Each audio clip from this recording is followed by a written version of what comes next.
Can you control reality with your language? In 1984, this isn't just an idea, it's a system. And if you pay attention to the language in this book and gently look around, it may begin to shift the way you think and the way you express yourself. One of the most striking ideas in 1984 is this: the revolution will be complete when the language is perfect. Not when people are free or when society improves, but when language is reduced. The name given to this system is Newspeak.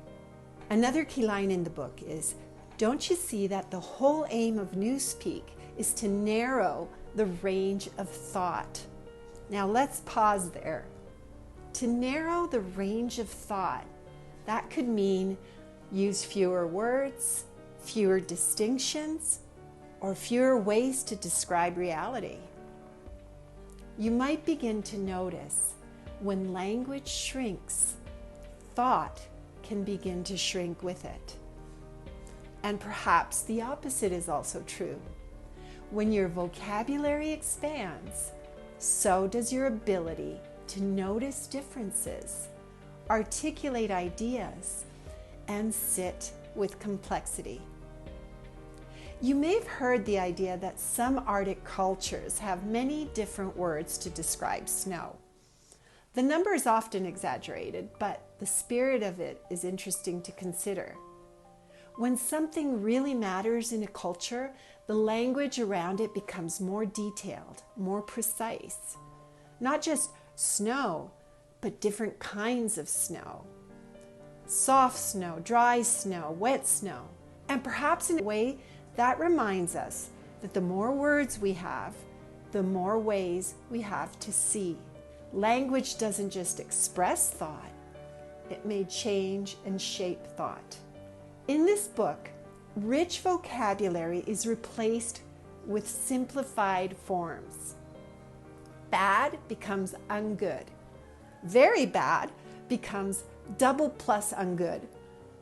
At first, it's almost efficient or even logical, but something begins to fade. Think about the difference between bad, harmful, unjust, corrupt, or cruel. They are not the same. Each word carries a slightly different judgment, a different emotional tone, or a different way of seeing a situation. When we rely on a small set of vague words, our understanding may become a little vague too. But when language becomes richer, our thinking can become more precise and therefore clearer.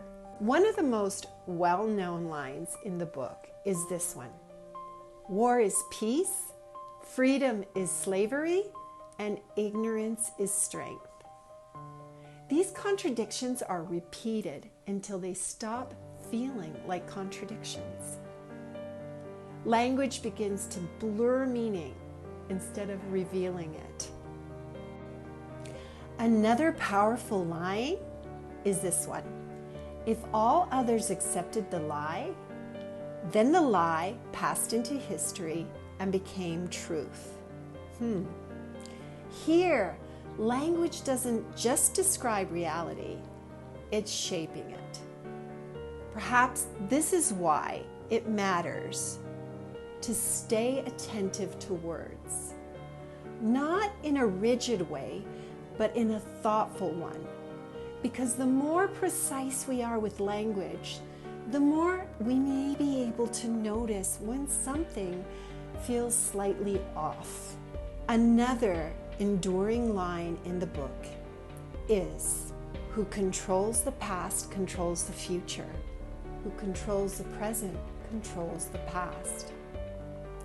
This speaks to narrative. The words used to describe events shape how these events are remembered. And memory shapes identity. Even in our own lives, the words we choose carry weight.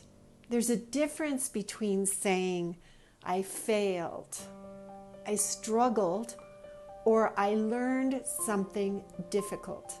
Each one creates a slightly different inner experience. 1984 is often read as a political warning, but it may also offer something more personal, an invitation to notice the relationship between language, thought, and awareness. Every new word we come to understand gives us a bit more precision, a bit more perspective, a bit more freedom in how we express ourselves. And perhaps over time, it can help us notice nuance, question contradictions, and move beyond oversimplification. So, you might take your time and allow your language to grow. Keep reading, keep looking for new words, and use them to identify and help your thinking develop. We all have that opportunity to use our thinking capacity, to be able to expand our vocabulary, to read. Anyway, that's all for now. Don't forget you can find a link to the transcription of the video and a list of idioms, phrasal verbs, and vocabulary from the video with their meaning. So you are also working on expanding your English and English communication. Thank you. Bye for now. Take care, and don't forget to read and be kind.